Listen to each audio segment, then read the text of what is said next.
नमस्ते दोस्तों, एडो Sachin YouTube channel पे आप सभी का बहुत बहुत स्वागत है। मेरा नाम है सचिन और आज की इस स्पेशल क्लास में हम एसएससी जीडी परीक्षा के लिए कुछ बहुत ही महत्वपूर्ण टॉपिक्स और सवालों को कवर करने वाले हैं। चलिए बिना किसी देरी के शुरू करते हैं आज का शानदार सेशन। शुरुआत करते हैं एक बहुत ही बेसिक और ट्रिकी सवाल से। सवाल है कि दुनिया का कितना पानी ताजे पानी फ्रेश वाटर के रूप में मौजूद है।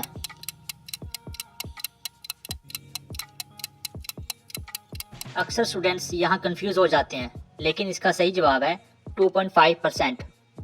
अब ज़रा इस डेटा को गहराई से समझते हैं, क्योंकि एसएससी यहाँ से घुमाकर सवाल पूछता है। पृथ्वी का लगभग 71% हिस्सा पानी से ढका हुआ है और कुल पानी का 97.5% हिस्सा समुद्रों में है, जो हम पी नहीं सकते। जो बचा हुआ 2.5 लगभग 3% है, वह ताज़ा पानी है। 3% पानी का भी 70% हिस्सा ग्लेशियर और बर्फ के रूप में जमा हुआ है और 29% ग्राउंड वाटर है। केवल 1% हिस्सा ही है जो नदियों और झीलों में है और इंसानों की सीधी पहुंच में है। अगला सवाल इकोनॉमिक्स से है। पंचवर्षीय योजना 5 ईयर प्लान में विकास या ग्रोथ का क्या अर्थ है? इसका सीधा सा मतलब है देश की वस्तुओं और सेवाओं गुड्स एंड सर्विसेज के उत्पादन की क्षमता में वृद्धि करना, यानी हमारा देश खुद इतना सक्षम बने कि वह ज़्यादा से ज़्यादा प्रोडक्शन कर सके। याद कीजिए, हमने पंचवर्षीय योजना के गोल्स को पहले भी पढ़ा था। अब जल्दी से उन्हें फिर से रिवाइज कर लेते हैं। इसके 4 गोल थे: विकास, आधुनिकीकरण, आत्मनिर्भरता और समानता। ये 4 गोल्स आपको याद होने चाहिए। अगला प्रश्न हमारा मौलिक अधिकारों से संबंधित है। यह टॉपिक एसएससी का फेवरेट है। इसमें पूछा गया है कि भारतीय संविधान के कौन से अनुच्छेद मौलिक अधिकारों का प्रावधान करते हैं। इसका सही उत्तर है अनुच्छेद 12 से 35। कुछ की पॉइंट है जो हमें याद रखने हैं। यह संविधान के भाग 3 में है, जिसे भारत का मैग्ना कार्टा भी कहते हैं, और हमने इसे यूएसए के संविधान से लिया है। मूल रूप में भारतीय संविधान में कुल 7 मौलिक अधिकार थे, लेकिन 44वें संशोधन 1978 के बाद संपत्ति के अधिकार को हटाकर उसे कानूनी अधिकार में रख दिया गया है, जो कि अब आर्टिकल 300A में रख दिया गया है। अब भारतीय संविधान में कुल 6 मौलिक अधिकार हैं, जो इस प्रकार हैं। पहला, समानता का अधिकार, जो आर्टिकल 14 से 18 तक है। दूसरा है राइट टू फ्रीडम, जो 19 से 22 तक है।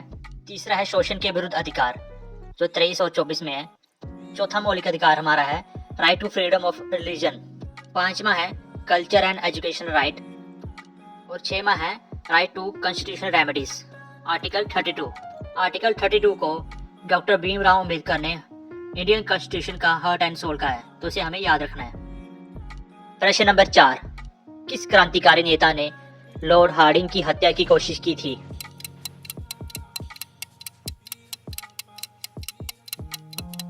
सही उत्तर है ऑप्शन नंबर ए, रास बिहारी बोस। अब जल्दी से इस घटना को देखते हैं। 23 दिसंबर 1912 को जब राजधानी कलकत्ता से दिल्ली शिफ्ट हो रही थी, तब चांदनी चौक में लॉर्ड हार्डिंग पर बम फेंका गया था। हार्डिंग बच गए और रास बिहारी बोस जापान चले गए। वहां जाकर उन्होंने बाद में इंडियन इंडिपेंडेंस लीग की स्थापना की। लॉर्ड हार्डिंग से संबंधित कुछ इंपॉर्टेंट पॉइंट्स, जैसे इनके समय में तीसरा दिल्ली दरबार लगा था, जिसमें किंग जॉर्ज 5 आए थे।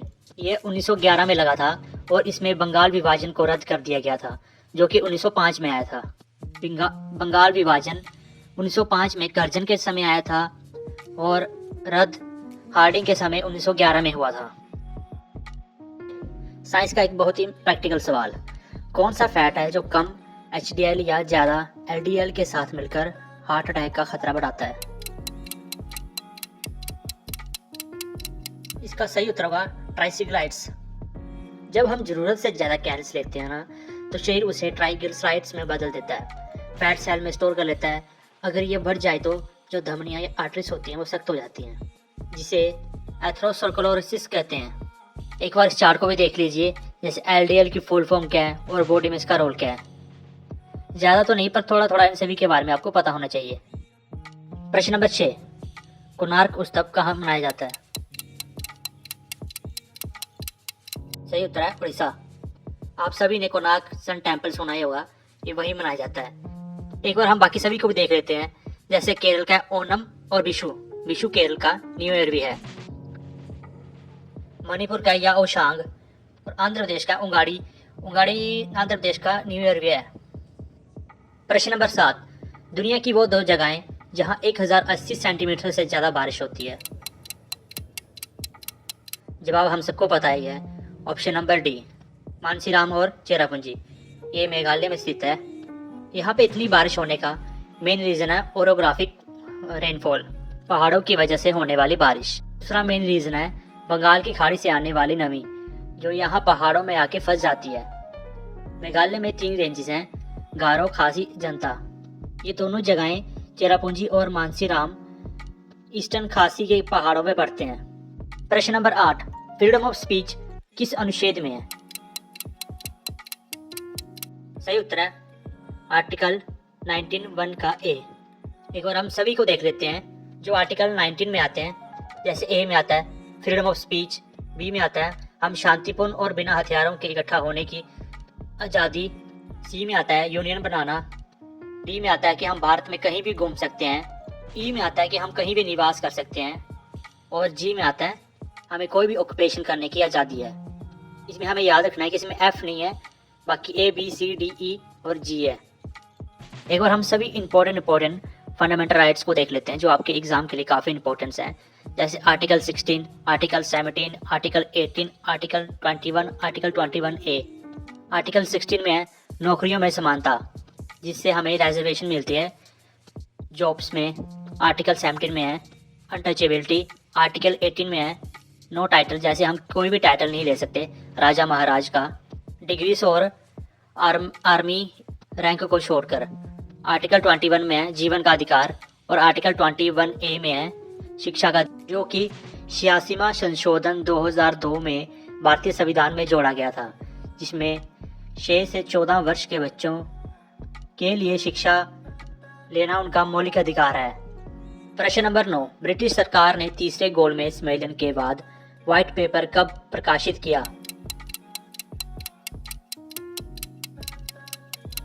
सही उत्तर है मार्च 1933। इसी व्हाइट पेपर के आधार पर आगे चलकर भारतीय सरकार अधिनियम 1935 बना, गवर्नमेंट ऑफ इंडिया एक्ट 1935।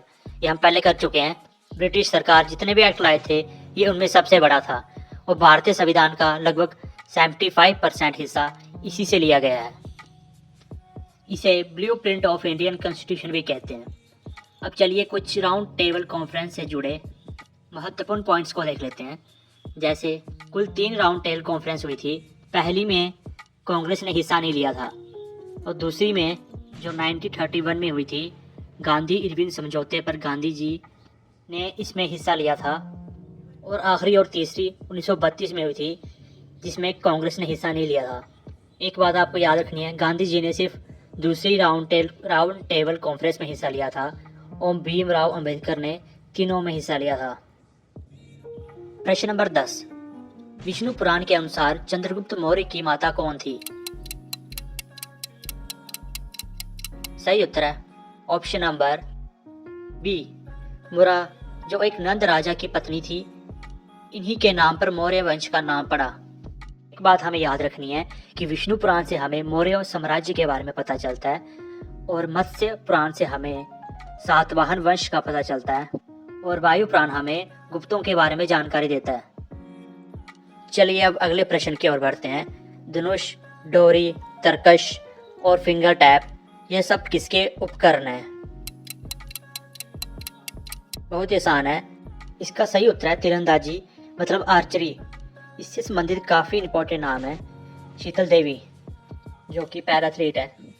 प्रश्न नंबर 12, वो कौन से शहनाई वादक थे जिन्होंने 15 अगस्त 1947 को लाल किले पर परफॉर्मेंस दी थी? सही उत्तर है महान बिस्मिल्लाह खान जी। उन्होंने वहाँ राग काफ़ी बजाया था। उन्हें 2001 में भारत रत्न भी मिला है। भारत रत्न पाने वाले वो तीसरे शास्त्रीय संगीतकार थे। उनसे पहले 2 और लोगों को मिल चुका था, जिनमें एक नाम आता है MS सुब्बुलक्ष्मी, जिन्हें क्वीन ऑफ कर्नाटिक म्यूजिक से भी जानते हैं, और दूसरे थे पंडित रविशंकर जी। एक बार इस चार्ट को भी देख लीजिए। ये आपकी तैयारी के लिए काफ़ी इंपॉर्टेंट है। जैसे शहनाई से कौन कौन संबंधित है? शहनाई से संबंधित है बिस्मिल्लाह खान, अली अहमद हुसैन, जयशंकर जगन्नाथ। बांसुरी से संबंधित है हरि प्रसाद चौरसिया, ये काफ़ी इंपॉर्टेंट है। पन्ना लाल घोष। तबला से हैं जाकिर हुसैन, अल्लाह रखा खान, किशन महाजन। सितार से हैं पंडित रविशंकर, विलायत खान, अनुष्का शंकर।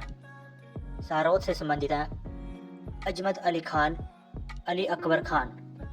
सतूर से हैं शिव कुमार शर्मा, भजन सपोरी। और बीना से संबंधित है एन बालचंद्र, असद अली खान और समुद्र गुप्त। और साइड में याद रखने के लिए ट्रिक भी है या कुछ महत्वपूर्ण पॉइंट्स हैं इनके बारे में, ये भी आपको याद होने चाहिए। ये वही सारे नाम हैं जो आपके एग्जाम में बार बार पूछे जाते हैं, तो आपको सभी को ये सारे नाम याद होने चाहिए। इनमें से कौन सा शास्त्रीय नृत्य उत्तर भारत का है? सही उत्तर है कथक। चार्ट में आप देख सकते हैं नॉर्थ इंडिया क्लासिकल डांस और साउथ इंडियन क्लासिकल डांस के डिफरेंस। ये ज़्यादा इम्पोर्टेंट तो नहीं है, फिर भी एक बार आप सभी को देख लेना। प्रश्न नंबर 14, अगर अनुच्छेद 352 के तहत राष्ट्रीय आपातकाल लगा हो तो संसद विधानसभा का कार्यकाल एक बार में कितनी समय के लिए बढ़ा सकती है?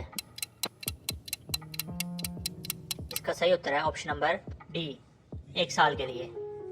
लेकिन इमरजेंसी खत्म होने के बाद यह केवल 6 महीने तक ही प्रभावी रहता है। भारतीय संविधान में कुल 3 प्रकार की इमरजेंसी का प्रावधान है, जो कि आर्टिकल 352, 356, 360 में है। 352 में नेशनल इमरजेंसी है, 356 में प्रेसिडेंट रूल लगता है और 360 में फाइनेंशियल इमरजेंसी है, जो कि भारत में एक बार नहीं लगी अब तक। प्रश्न नंबर 15, निम्नलिखित में से कौन सी चीजें आमतौर पर नदी के ऊपरी हिस्से में बनती हैं? इसका सही उत्तर है ऑप्शन नंबर सी। रिवर की मेनली 3 स्टेजेस होती हैं, यूथफुल, मैच्योर और ओल्ड। यूथफुल स्टेज में रिवर का फ्लो काफ़ी तेज होता है और ऊपरी हिस्से में ढलान तेज होती है, इसलिए नदी सीधा गहरा कटाव करती है, गॉर्ज और वी आकार की घाटियाँ बनाती हैं। और यूथफुल एज में ही आप वाटरफॉल्स देखते हैं। मैच्योर एज में जो नदी ढाल से समतल मैदान में बहती है, for example meanders. Old stage, जिसे हम फाइनल स्टेज भी कहते हैं, नदी ओक्सबो लेक्स, डेल्टा, फ्लड प्लेन्स जैसे चीज़ें क्रिएट करती है। इसमें आपको ओक्सबो लेक याद रखनी है कि ये नदी ओल्ड स्टेज में फॉर्म करती है। और एशिया का सबसे लार्जेस्ट ओक्सबो लेक कवरताल लेक बिहार में है। अगला प्रश्न हमारा, करो या मरो का नारा 1942 में किस आंदोलन में दिया गया था? इसका सही उत्तर है भारत छोड़ो आंदोलन। भारत छोड़ो आंदोलन में गांधी जी द्वारा करो या मरो का नारा दिया गया था। और एक बात हमें याद रखनी है, भारत छोड़ो का नारा यूसुफ महली ने दिया था। क्वेश्चन नंबर 17, WTO विश्व व्यापार संगठन का मुख्य काम क्या है? सही उत्तर है अंतर्राष्ट्रीय व्यापार को उदार बनाना और निष्पक्ष तरीके सुनिश्चित करना। WTO का हेडक्वार्टर जिनेवा में है। इस स्लाइड का आप स्क्रीनशॉट ले सकते हैं। इसमें सारे इंपॉर्टेंट संगठन और उनके हेडक्वार्टर्स के बारे में लिखा हुआ है, जिनके बारे में आपको जरूर पता होना चाहिए। अगला प्रश्न, दिसंबर 2025 तक दिल्ली के मुख्यमंत्री के स्थान पर कौन है?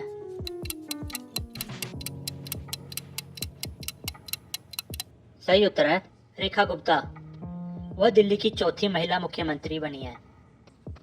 रेखा गुप्ता दिल्ली की शालीमार बाग विधानसभा सीट से इलेक्टेड हुई हैं।